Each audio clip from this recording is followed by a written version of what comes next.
Animateur vedette, on pourrait même dire mythique, à Europe 1, RTL, bien sûr, et surtout 50 années d'amitié, j'allais presque dire d'amour avec Johnny. Combien 50 60. 60 ans d'amitié et d'amour avec Johnny, Oui. Sam Bernet. Bonjour Patrick, On peut dire ça vraiment quand je dis amour, parce que c'est vrai qu'au fond, il n'y a pas d'autre mot, non? Non, c'était une véritable amitié, bien sûr. Ça n'avait rien de superficiel show business. Ouais. On s'est rencontrés au Golf Drouot, j'avais 15 ans, il en avait 17. C'était déjà la bande des grands, il y avait Dutronc et déjà Eddie Mitchell. En faisant, les vieilles canailles étaient déjà rassemblées. Alors au golf, il y avait les petits, c'était nous, on avait 15 ans. Et puis les grands, alors on leur disait bonjour, bien sûr, de loin, mais on ne faisait pas partie de la bande. On était trop petits. On s'est retrouvés quelques années plus tard quand lui a fait ses disques et que moi j'ai fait de la radio. Ouais, et là, c'est ce qui est raconté dans ce bouquin, ça s'appelle Johnny Circus. Écoutez, Johnny, on va raconter cette aventure, c'est vraiment inimaginable, c'est mieux qu'un roman. C'est d'abord, évidemment, ce qu'il faut entendre, c'est la voix de Johnny. Bien sûr. Quand il chante Que je t'aime, le public est dans un état second. Ah bah, il est totalement magnétisé, il est sous influence, Ouais. complètement. Écoutez ça.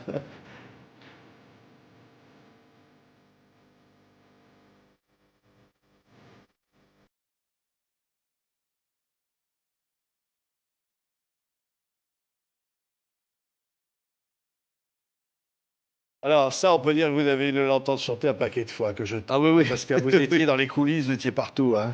Bah écoute, moi j'étais le monsieur loyal de la tournée, puisque lorsque Johnny a eu cette idée, qui était une idée généreuse et qui sortait de l'ordinaire, il voulait faire une tournée avec un cirque.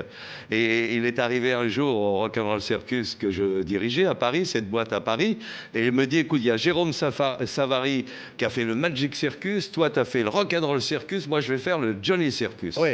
Alors, ok, Non, mais là, on se dit, non, mais attends, Johnny, mollo. Oui, et il le Ah. dit d'ailleurs dans le livre, il y a cette lettre qu'il a envoyée à ses fans, en leur disant, je vous prépare quelque chose d'extraordinaire, du jamais vu, je vais louer un chapiteau de 4000 places et je vais faire le tour de France avec des clowns, des fauves, des acrobates. Le cirque Bouglione, allez, t'en cogné, hein. Ah bah, alors oui, c'était les Bouglione qui avaient loué ce chapiteau. On y reviendra peut-être tout à l'heure, mais ils n'ont jamais été payés. Il y a d'ailleurs une anecdote assez amusante sur la fin du bouquin où Bouglione, Joe Bouglione, le patriarche, rencontre Johnny par hasard dans un restaurant quelques mois après le circus. Et à l'annonce de l'arrivée de Johnny Hallyday, Joseph Bouglione se lève, va coincer Johnny dans les toilettes, le prend au callback et lui dit mon petit père, tu me dois de l'argent parce que moi j'ai payé non tous les gars qui travaillaient sur le cirque, en dehors des musiciens, etc. Mais toute la bande Bouglione, moi j'ai payé tout le monde, mais le chapiteau il n'a jamais été payé. Ils sont presque à en venir aux mains. Et là, ça fait quand même beaucoup de bruit dans le restaurant. Et à la table des Bouglione, il y a les fils Bouglione qui sont là, qui disent « Oh là là, ça va mal tourner cette histoire ». Ils se précipitent, ils se mettent entre les deux hommes. Et Johnny est contrit, est confus, il s'excuse. Et Joe le prend dans ses bras et lui dit « Allez, on oublie tout ça, viens boire le champagne ». C'est incroyable, parce que quand même, il faut le faire. On est en 1972. Johnny est quand même au creux de la vague, là. Il est à un moment, il se pose des questions, il voit ce qui se passe aux États-Unis, Woodstock, Joe Cocker, qui a fait Mad Dog and Englishman. Oui. Et il voit ces grands spectacles, il se dit, moi, je veux faire le même truc. Oui, là. il y avait eu une tournée itinérante comme ça aux États-Unis qui s'appelait le Continental Circus, qui était également un cirque qui se baladait dans l'Ouest américain avec de très grandes vedettes américaines. Et Johnny avait été très influencé par cette tournée en disant, je vais faire la même chose. Et c'était, je dis dès le départ, c'était une idée innovante, c'était une idée généreuse. Il voulait reprendre un peu l'esprit des saltimbanques qui arrivent sur les places publiques le soir et qui redonnent de la joie, de la musique à tous les habitants. Malheureusement, ça a été le contraire. Alors, on va dire ce que c'était. Parce que c'est quand même 70 véhicules, 114 employés, 79 étapes. Et il vous dit, ah, je veux que tu viennes. Ah, il le dit avec sa façon de parler de Johnny. Alors, je veux que tu sois mon monsieur loyal. Monsieur loyal. Ouais, alors, monsieur loyal, c'est Sam Bernett, il arrive sur scène tous les soirs, il dit... Hein, Je m'appelle Sam Bernett, je suis né à Paris, vous me connaissez mieux, je suis le copain de Johnny. voilà, et ça y est, Ah bah là, public... le public est avec moi immédiatement, je suis le copain de Johnny, on va pas me lancer des canettes ou des... Sauf que vous aviez déjà raconté ce truc qu'à 2h du matin, il vous dit faut meubler parce qu'on sait plus où est Johnny. Non mais j'ai meublé. Non mais il y a tous des non. trucs. Le Johnny disparu. Non. La police le recherche. On sait plus où il est. Mais ça c'est très spécial. C'est à Grenoble que ça s'est passé.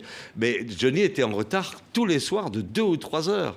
2 ou 3 heures pendant lesquelles j'étais obligé de tenir la salle à bout de bras en inventant n'importe quoi pour que je ne prenne pas. Alors là, oui, des canettes et des chaussures et des bouts de bancs et de banquettes. Vous faisiez comment ça? Vous étiez obligé de meubler. Bah écoutez, non, le soir, comme je savais qu'il avait beaucoup de retard tous les soirs, j'imaginais pas qu'un soir il aurait 6 heures de retard. Mais je prenais la foule et je leur disais: est-ce que vous connaissez les chansons de Johnny? Alors non, d'abord je disais: il ne vous entend pas, il va pas monter sur scène tant que vous ne hurlez pas très vous faisiez fort. croire qu'il était en coulisses. Mais bien sûr, j'étais obligé de dire il est alors là. Il était parfois à des centaines de kilomètres. Hein. Non, il était juste dans sa chambre d'hôtel, effondré sur sa moquette, incapable de bouger. Ce que je dois dire, c'est que Johnny, pendant cette tournée qui a été quand même une tournée déjantée totalement au niveau de l'alcool, au niveau de la drogue, et Johnny était dans un état, là, c'était un zombie toute la journée. Et je dois dire, et ça le public le sait, il montait sur scène et il délivrait comme jamais. Il faisait un spectacle extraordinaire. Ouais. Et il chantait par exemple ça, comme si je devais mourir demain. En fait, il vivait comme s'il allait mourir demain. Il aurait aimé, mais il aurait aimé mourir sur scène. Il aurait adoré mourir sur scène. C'est presque arrivé d'ailleurs. À Carcassonne, dans le dernier spectacle, le dernier concert des Vieilles Canailles, il sortait après toutes les chansons. Il y avait un hôpital ambulant, mobile dans les coulisses, et il prenait de l'oxygène et remontait sur scène. Il était épuisé. Il aurait pu mourir ce soir-là. Oui, mais un jour vous l'avez vu effondré. Il pleure devant vous, Sam. Il vous dit: je sais pas ce que c'est que le bonheur. Il vous dit ça. Oui, il me dit: je sais pas ce que c'est que le bonheur. C'est un soir, il me dit en sortant du restaurant: oh, je prends pas ma voiture, raccompagne-moi. On était à Marseille et on avait dîné à Salon de Provence chez Gu, un vieil ami restaurateur. Et il monte dans la voiture, il fume cigarette sur cigarette, et d'un seul coup il me dit: arrête-toi 2 minutes, arrête-toi. Et je regarde, je lui dis: t'as envie de pisser? Il dit: non. Et là il me dit que j'en peux plus, je suis exténué, et il se met à pleurer.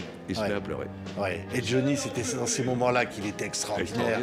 Ouais, parce que Et derrière, il y avait l'écorché vif. Alors, vous racontez dans cette tournée du Johnny Circus que son père, Léon Smet, suit la caravane comme un zombie. Ouais, quand le père de Johnny, Léon Smet, apprend que Johnny est dans une ville, il se débrouille pour que les gendarmes qui le contrôlent, parce qu'on le prend pour un clochard à chaque fois, il est dans une gare, il est en train de errer dans la rue, et il dit: je suis le papa de Johnny Hallyday, il faudrait le prévenir que je suis en ville. Et Johnny est très au courant du fait, ça lui arrive extrêmement souvent, et donc Johnny à ce moment-là ne pose même pas de questions, il met quelques dizaines de billets dans une enveloppe, et là en l'occurrence c'était moi, et je l'ai fait plusieurs fois. Il me donne l'enveloppe. Il vous dit quelque chose? Il vous dit quoi? Non, il vous tend l'enveloppe? Non, il me tend l'enveloppe. Il me dit: il est à la gare de Biarritz, par exemple, va lui porter ça. Voilà. Et c'est dramatique parce que je rencontre un homme qui est défait par l'alcool, par la fatigue, par la vieillesse. Et je le regarde droit dans les yeux, et je sens toute cette détresse dans ses yeux. Quand il prend l'enveloppe, il la glisse dans sa poche et il me tourne le dos, il part. Ouais. Johnny, un jour, chantera une chanson sur son père. Il a chanté à propos de mon père. À propos de mon père. Le père que je n'ai jamais eu. Et il chante aussi: je suis né dans la rue. Ouais. Et au fond, c'est ça, Johnny. C'est sa vie. Hein, ouais. Oui. C'est ça. Il s'appelle Jean-Philippe Smet. Il est à Paris. Tiens, écoutez-le.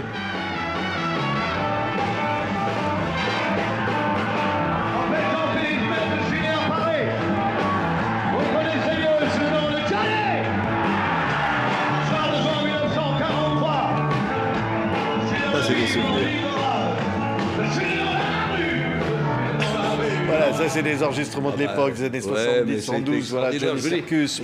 Malgré toute cette ambiance bizarre qui régnait sur ce Johnny Circus, Il arrivait sur scène et c'était Johnny Hallyday, quoi.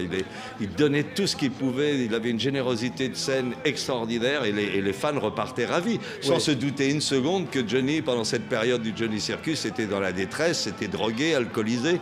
Sacha Roul, qui a été son secrétaire pendant des années et qui est taiseux, qui ne dira jamais un mot sur Johnny, m'a confié, j'ai son témoignage dans le livre. Sacha Roul me dit: je n'ai jamais vu Johnny aussi drogué et alcoolisé que pendant cette tournée. Ouais. Non, mais ça va très loin. Vous racontez dans ce bouquin, Sam, qu'il y a des moments, il y a des lignes de coke sur les guitares, au moment où il monte sur scène. Oui, il faut les nettoyer. Et il n'arrive pas à monter, il faut l'aider à monter pour aller sur scène. Et une fois sur scène, paf, c'est Johnny Hallyday. Mais il dit lui-même, il le dit dans le livre, il dit mon petit déjeuner le matin, je commençais par 3 lignes de coke le matin pour mon petit déjeuner. J'avais une petite sacoche, je me baladais avec une pharmacie. Il y avait toutes sortes de psychotropes dans la pharmacie, dans le petit sac, et en plus il buvait par-dessus ça. Alors le souci, il faut revenir au Johnny Circus, qui a été dès le départ une catastrophe annoncée. C'est-à-dire que nous sommes à Chantilly le 16 juin 1972, le chapiteau est planté donc pour la première fois dans la plaine de Chantilly derrière le château, et il a plu toute la journée, une pluie diluvienne, tropicale, ce qui fait que la plaine de Chantilly est un bourbier, c'est un marécage, et c'est la première. Alors il y a des femmes en tenue, en talons hauts qui arrivent, il y a des hommes bien habillés, il y a des familles, et ces femmes, ces hommes glissent dans la boue, tombent dans la boue, les enfants partent en courant et pleurent, et d'un seul coup il y a une panne d'électricité générale, le noir complet dans la plaine, le chapiteau tout noir, et il y a une bande de bikers de Hells Angels qui en profitent pour déclencher une bagarre avec le service d'ordre. Là, c'est une panique générale, évidemment, puisque dans le noir, on ne sait pas ce qui se passe. Mais le pire, c'est qu'à ce moment-là, dans les talkie-walkie, il n'y a pas de téléphone portable, dans les talkie-walkie, Johnny dit: je suis à 3 km dans un chemin de traverse embourbé avec ma voiture, je ne peux plus bouger, je ne peux pas venir. C'est une catastrophe. Et après, le lendemain, il y a un drame national, les spectacles sont encore annulés. Le lendemain, il y a ce terrible accident de chemin de fer sous le tunnel de Vierzy, vers Compiègne, où il y a 83 morts. Il y a 2 autorails qui se fracassent et le tunnel s'effondre. Il y a 83 morts. Le préfet départemental déclenche un deuil départemental. Donc il n'y a pas de cinéma, il n'y a pas de théâtre, et il n'y a pas de Johnny Circus. Évidemment, toujours pas de Donc c'est le deuxième soir. Et le troisième soir, là c'est pas une catastrophe, mais c'est peut-être pire. C'est Johnny décide dans l'après-midi qu'il ne chantera pas parce qu'il veut aller assister au combat Boutier-Monzon. Combat de boxe des poids. Et donc il faut rembourser tous les billets là. Et là, donc 3 jours sans chanter, enfin 3 jours où il y a pas de Johnny Circus pratiquement. Chantilly, c'est une catastrophe. Le lendemain, avec les 83 morts, il n'y a pas de spectacle. Et après, il va y avoir un match de boxe. Ouais. Donc le vrai démarrage du Johnny Circus, c'est à Reims, 4 jours plus tard. Ah ben vous racontez des trucs. À un moment, Sylvie lui avait offert une montre de très grande valeur. Il trouve rien de mieux que se jeter dans la piscine avec. Oui, à côté de Montpellier. À côté de Montpellier, on était tous au bord de la piscine et d'un seul coup, il plonge et il revient avec la montre. La montre est foutue. Ah oui, complètement. Complètement foutue. Mais ça, par rapport à tout ce qui s'est passé pendant cette tournée, c'est vraiment un détail. Oui. Non, mais alors là, il y a une photo, je voudrais qu'on parle de Nanette Walkman, qui est la choriste, qui est une Québécoise, qui est là et qui chante avec lui derrière et qui, à un moment donné, va sortir avec l'un des musiciens pendant 1 an. Oui. Et puis, ça va jeter son dévolu sur Johnny. Oui, alors Nanette Walkman, d'abord, elle n'est pas canadienne, elle est américaine, elle est née dans le Mississippi, mais elle vit au Québec. Et c'est une chanteuse. On voit la belle photo de Tony Frank, là, de Nanette Walkman. Oui. Tony, si tu nous regardes. On l'adore, Tony. Et Nanette, c'est une femme sublime. C'est l'archétype des femmes des années 70, des hippies. Elle a des colifichets indiens, des blouses transparentes, des petits shorts avec des franges, des bottes. Elle est magnifique, elle est blonde, elle a les yeux bleus. Et Johnny craque complètement. Il la rencontre à Londres lors d'une séance d'enregistrement. Et en revenant, il dit: j'ai trouvé une fille, mais attendez, c'est un mélange de Piaf et de Tina Turner. heure. Non, mais d'accord, mais enfin, et Sylvie, derrière tout ça, enfin, Sylvie, elle le n'est pas couple contente. mythique. Sylvie, elle n'est pas contente. Et elle apprend donc cette liaison avec Nanette Workman. Nanette qui va embarquer évidemment notre Johnny dans une liaison totalement toxique, puisqu'ils prennent de la coke, de la drogue à n'en plus finir. Comme vous dites, elle l'entraîne. Il y va quand même, Johnny. Johnny, c'est pas. Johnny, à l'époque, il boit beaucoup, mais il se drogue pas. Il fume des pétards, mais il se drogue pas. Il n'est pas à la cocaïne.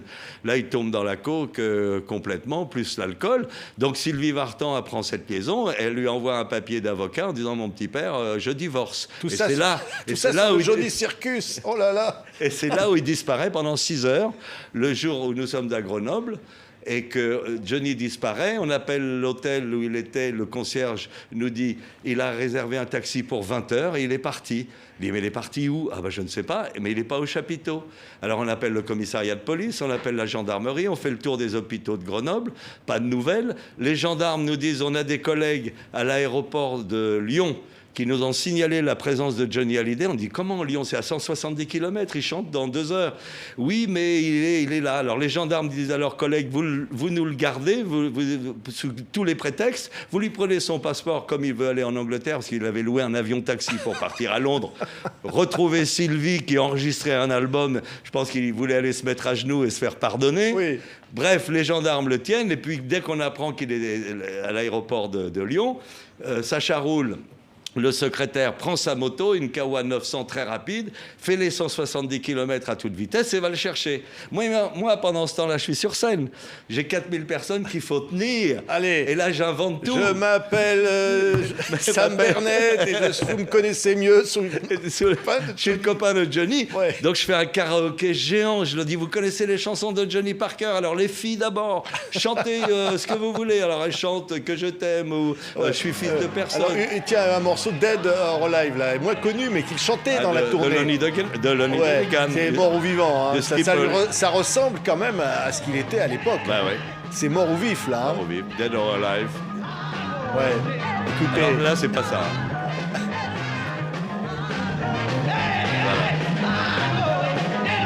Là, il chante avec Nanette Workman. Ouais.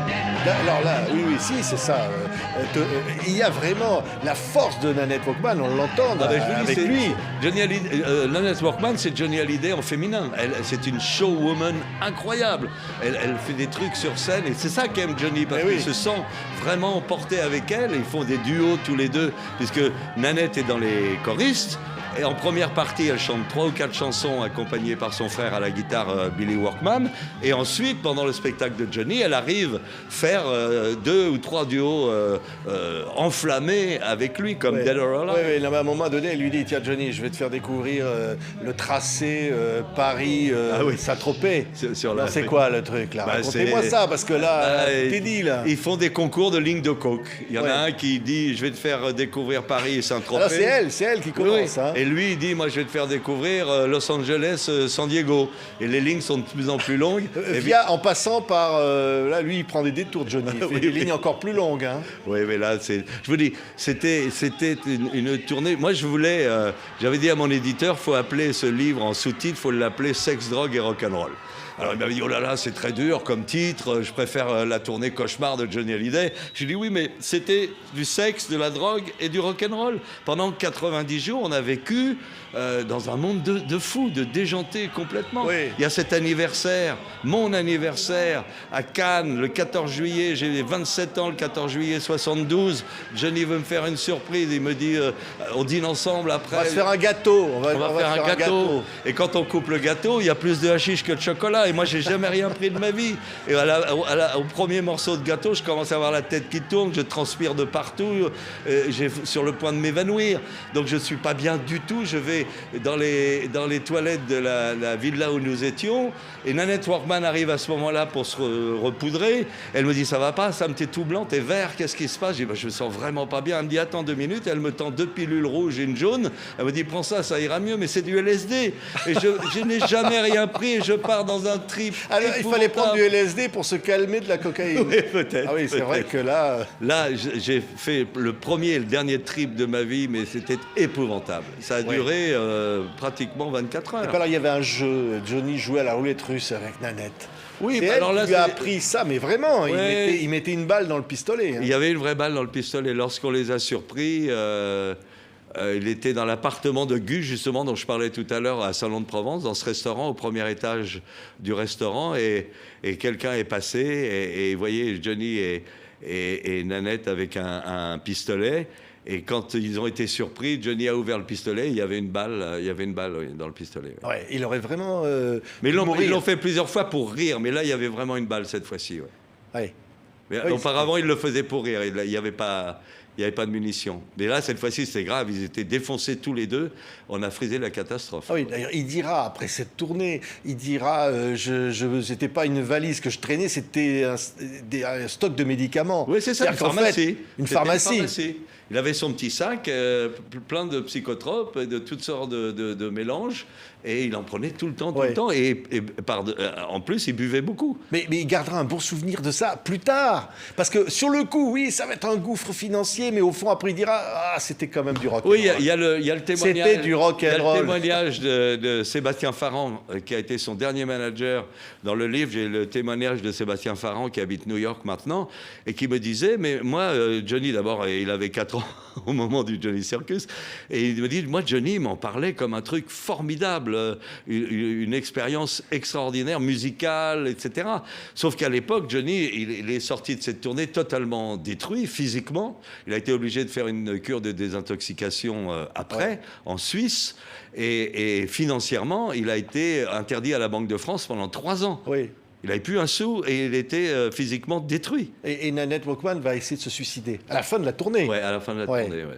Alors elle va rester 1 an à Paris, elle va habiter chez la secrétaire du fan club de Johnny, chez Josette Sureau, à Paris, pendant 1 an, dans le 17e arrondissement. Elle va essayer de se refaire une santé avant de repartir au Canada. Ouais. Oui, mais lui, il va essayer de reconquérir Sylvie. Là, il va essayer.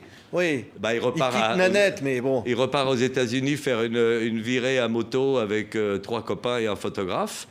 Et c'est Bernard Leloup de Salut les copains qui lui dit, écoute, t'es vraiment pas bien, il faut qu'on sorte de tout ça, qu'on s'éloigne, pas de femmes, pas de fans, pas d'alcool, pas de drogue, on va louer des motos. Et c'était son premier road trip aux États-Unis en 72. D'ailleurs, j'ai écrit à la fin de cette tournée, de cette virée, j'ai écrit Johnny Rider pour Johnny Hallyday, cette chanson. Et donc, il profite d'être dans l'Ouest américain pour aller à Los Angeles, essayer de se rabibocher avec Sylvie, qui au départ lui claque la porte au nez, et puis ensuite ça va mieux, il repart à New York, et là il se rabiboche avec Sylvie, ils ont pu fêter leurs 10 ans de mariage. Ouais. Et alors il vous raconte, vous lui demandez pourquoi, quand tu chantes Je suis seul, c'est parfois très long, parce qu'il se couche sur scène. Ah d'accord, pendant le monologue. Ça peut être très long, alors il vous donne la réponse, ça. Oui, pendant le monologue où il est torse nu et qu'il tombe par terre, d'abord il tombe à genoux, il dit personne ne m'aime, je suis seul, et il se traîne, il se met à plat ventre et il rampe sur la scène, personne ne m'aime, y a-t-il quelqu'un ce soir dans cette salle qui m'aime? Et là, un jour dans la voiture, encore une fois, on est tous les deux, et je lui dis, Johnny, c'est bizarre ton monologue sur scène, des fois parfois il est plus long que d'autres soirs. Et il me dit, j'ai un truc. Elle dit, ah bon, c'est quoi? Il me dit, dès que je commence, dès que je me mets à genoux et que je rampe, je cherche dans les premiers rangs les yeux d'une femme, d'une jeune fille, d'une demoiselle, d'une femme. Je cherche ses yeux. Dès que je trouve les yeux de cette femme, je la fixe et je ne la quitte plus des yeux tant qu'elle ne pleure pas. Donc je continue mon monologue et dès qu'elle commence à pleurer, je me relève et je continue. Quel incroyable. Bon, on racontera pas ce que faisaient les musiciens parfois en ville avec des vous savez, rencontres de passage. Vous racontez que parfois ils étaient invités au domicile de certaines personnes un peu légères, mais ça, c'est dans une tournée évidemment. Vous savez, être musicien de John Hallyday, c'est un petit peu le crack-boom-hu de Jacques Dutronc, c'est un piège à filles. Quand les femmes, les jeunes femmes ne peuvent pas approcher de Johnny, elles s'approchent des musiciens. Alors évidemment, des fois, ça se termine très tard ou très tôt le matin en privé. Ouais, c'est incroyable, Johnny. Parce qu'au fond, vous dites à la fin du livre, il est éternel. Ah oui, je dis Jean-Philippe Smet est mort. Il aurait 80 ans le 15 juin, mais Johnny Hallyday est éternel. Ouais. Qu'est-ce qui finalement fait que Voilà la photo de ce Johnny Circus. C'est quelque chose qui finalement, au-delà de Johnny, nous raconte quelque chose d'une époque, d'un temps. Bah, d'abord, c'était les années 70, hein, ce Johnny Circus, donc c'est une époque bénie pour la musique, pour la liberté sexuelle. Et donc, oui, c'est un épisode inconnu de la vie de Johnny, de la carrière de Johnny Hallyday. C'est la première fois qu'il met sa carrière au second plan, à cause d'une femme et à cause de la drogue et de l'alcool. La première fois. En revanche, par respect pour son public, tous les soirs, il fait un spectacle formidable. C'est ce qu'il préfère le plus au monde, être sur scène. Sortir de scène, pour lui, c'est une catastrophe. Pendant un moment dans le livre, il me dit, le matin, quand tu te lèves, qu'est-ce que tu fais? Alors, je dis, bah, elle me fait un café.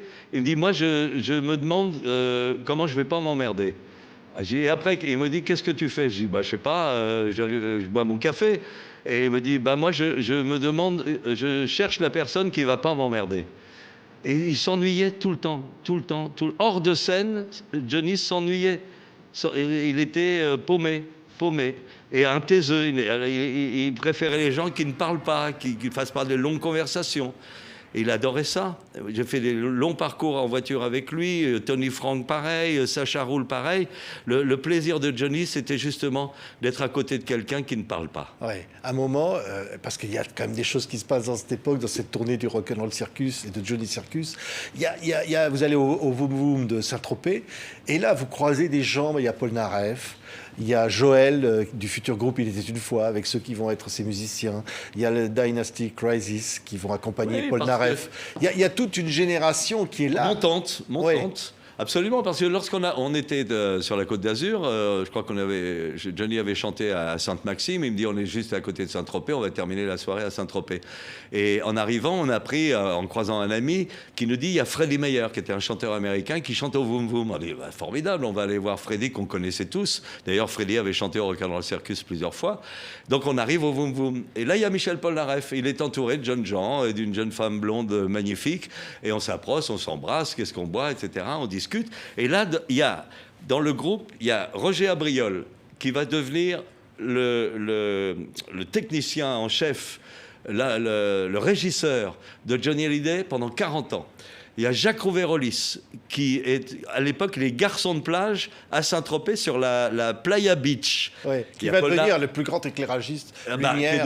Qui a eu 2 Molières quand même au théâtre pour ses éclairages. Et Jacques, il est plagiste. Et le soir, il y a justement ces jeunes gens qui deviendront Il était une fois, Serge Coulen, Joël, etc., qui chantent le soir sur cette plage pour les gens qui dînent. Et Jacques, il se débrouille pour faire quelques lumières avec 3 bougies, 2 spots et 3 gamelles. Et Paul Naref lui dit, c'est génial ce que tu fais, je t'embarque avec moi dans la tournée. Et il embarque avec lui Dynasty Crisis, où il y a Jacques Mercier qui est là. Ils deviennent les musiciens de Paul Naref, c'est en 72. À ce moment-là, 2 mois plus tard, Joël, Serge Coulen font Il était une fois. Et à la Noël, pratiquement 4 mois plus tard, ils sortent leur premier disque, c'est un tube. Oui, vous allez avoir une histoire d'amour avec Joël. Oui, bah c'est vrai, c'est pas dans le Johnny Circus, mais oui, mais quand même. J'ai eu une belle histoire avec Joël, oui. Oui, parce qu'elle n'a pas eu, je vais presque dire la chance, mais c'est vrai que Nanette Walkman s'en est sortie de la drogue, elle est toujours en vie, heureusement. Johnny a vécu longtemps. Joël, non. Joël est tombé sur les mauvaises personnes, et puis elle était un peu déboussolée parce qu'elle avait quitté Il était une fois, elle voulait chanter seule, elle avait fait des disques et ça ne marchait pas du tout, et elle est tombée dans une... Quoi, elle était désespérée, elle cherchait quelque chose. Elle était paumée, c'est très triste. Je la voyais à cette époque, je la voyais qu'elle changeait totalement. Et très franchement, je savais que ça se terminerait mal. C'est vrai. Oui. Parce qu'au fond, c'est quoi? C'est la drogue qui l'a tué. Oui. Ouais. Mais c'est des gens qui lui ont fait prendre ces produits. Il y a des responsables. Il y a des gens qui ont, j'allais dire, cette responsabilité-là. Bien sûr. Vraiment. Ils sont encore vivants, d'ailleurs, oui. Oui, Joël est une victime. Bah oui. Vraiment. Oui, bien sûr. Quand on dit ça, c'est parce que c'était tellement terrifiant de voir cette jeune femme si magnifique. Ben oui. Mais la vie est ainsi faite, c'est-à-dire qu'elle a eu beaucoup de succès avec Il était une fois, et d'un seul coup, elle n'en a plus eu du tout. Elle s'est retrouvée à faire des petits galas, des petits concerts. Ses disques ne se vendaient pas. Elle se cherchait, elle essayait de recomposer. Elle n'arrivait pas à composer, elle n'arrivait pas à écrire. Il n'y avait plus de chansons. Pierre Billon lui-même s'est occupé d'elle. Ça n'a pas marché. Oui. Et non, puis, mais elle allait d'homme en homme aussi. Elle avait multiplié oui, les mais enfin là, ça n'a rien à voir avec le Johnny Oui. Circus. Hein, Oui. mais la fin de Joel est tragique, oui, bien sûr. Bien sûr. Et pourquoi on a menti alors qu'on n'a pas dit la vérité, qu'on a dit qu'elle était morte naturelle, etc. Joli quand même. Hein. Vraiment. Bah oui, je ne dire. sais pas. Vous savez, les histoires de drogue, il y en a tellement qui sont morts, dont on ne sait pas. Regardez Jim Morrison au Rock'n'Roll Circus. Il prend de l'héroïne pratiquement pure, qui ne lui était pas destinée, puisqu'il l'avait achetée pour sa compagne. Bah oui. Et puis un soir de désespérance, il a trop bu, il se retrouve dans les toilettes d'une boîte de nuit. Et De votre boîte de nuit. la mienne, le Rock'n'Roll oui. Circus, et il l'absorbe. Et il est fracassé sur le champ et il meurt. Oui. Donc, Mais là encore, des mensonges, plein de mensonges. oui, sur parce Jim qu'il y a un Morrison. entourage Oui. qui ne veut pas le dire, il y a un Il y, album... il y a des gens qui sont responsables aussi de fournir cette drogue. Évidemment. Jim, il a un album qui va sortir, alors il ne faut pas casser la promotion, il ne faut pas raconter des choses sordides, les toilettes d'une boîte de nuit, effondrées sur les toilettes, sur la cuvette des toilettes. Bon, les gens ne veulent pas raconter ça. Alors il y en a d'autres qui racontent une belle histoire, il est rentré chez lui, il n'était pas bien, il s'est mis dans sa baignoire, il est mort. Bon, et puis beaucoup plus tard, on apprend la vérité, évidemment. Moi, je n'ai jamais eu de... Quand j'ai écrit les bouquins sur Jim Morrison ou sur le Rock'n'Roll Circus, j'ai jamais eu d'avocat ou la famille de Jim ou de qui que ce soit qui m'ait attaqué. Et c'est, je dirais presque, c'est Marianne Faithfull, entre guillemets, qui m'a sauvé. Pour cette vérité, c'est qu'un jour, en accordant, elle sortait un album et en accordant une interview à la BBC, ils lui ont parlé évidemment de Jim Morrison qui avait été son amant pendant longtemps, et elle dit, pauvre Jim, et elle raconte, et on lui dit, mais cette mort dans la baignoire, dit non, pas du tout, j'étais au Rock'n'Roll Circus, il est mort au Rock'n'Roll Circus. Et pour une fois, quelqu'un a dit la vérité. Oui. Et c'est grâce à Marianne Faithfull. Oui, et Johnny, il a réchappé. Il a réchappé parce que lui, il n'est pas Ça, passé c'est loin. pas- Parce c'est que pas- là, ce qu'il racontait dans ce livre, Sam, Johnny Circus, on l'a dit, les roulettes russes en passant par les lignes de coke, et à un moment donné, Johnny, il aurait pu y passer. Mais bien sûr, C'est un plusieurs survivant. fois, plusieurs fois, il aurait pu y passer, mais c'est un phénomène. C'est un phénix, c'est un extraterrestre, c'est Johnny Hallyday. C'est Johnny Hallyday. Ouais. La raison pour laquelle Jean-Philippe Smet est mort, mais Johnny Hallyday est éternel. Ouais. Pourquoi? Parce qu'il avait une force supérieure, quelque chose Avec d'inouï. quelque chose à l'intérieur de lui qui voulait sortir absolument. Et il n'y a que sur scène qu'il arrivait à ça. Il n'y a que sur scène où il pouvait crier son désespoir, chanter sa joie, être avec le public, au contact. Ce public était tout pour lui. Il leur a tout donné, mais eux aussi, ils lui ont tout donné. Je dis dans le livre, Johnny, il a sauvé des vies quelque part. Il a donné de l'existence à des gens paumés dans des petits bourgs, des petits villages. Il leur a donné quelque chose dans l'existence et il a sauvé des vies. Des gars qui n'avaient rien à faire, qui étaient au chômage et tout, se sont pris pour Johnny Hallyday ou sont devenus fans de Johnny Hallyday et s'en sont sortis grâce à lui. Il y avait 1 million de personnes dans les rues de Paris lors de son décès, enfin lors de son enterrement. La Madeleine était pleine, il y avait 16 millions de téléspectateurs devant leur téléviseur. C'est un phénomène. Ouais. Un mec bien. Un mec très bien. Un Ouais. mec très bien. Un mec très bien, généreux. Je parlais encore hier avec un technicien de télévision qui me dit, j'étais très étonné. Un jour, on a fait un tournage en extérieur. J'étais à la caméra et moi, pour Johnny, je ne l'avais jamais rencontré. J'étais un être totalement inconnu. On a fini le tournage. Johnny Hallyday est venu me voir, m'a serré la main en professionnel et m'a dit, t'as fait vraiment, je ne sais pas ce que ça va donner, mais j'ai vu que tu faisais du très très bon boulot. Il l'a embrassé et ils ont fait un selfie ensemble. Tout est dit là. Tout est dit. Merci. Sam Bernett, mais quel bouquin, quelle aventure que ce Johnny Circus. C'est incroyable, il faut lire ce livre. Voilà, c'est Johnny, c'est vraiment toute une époque. La tournée cauchemar de Johnny Hallyday, c'est un vrai film, un roman.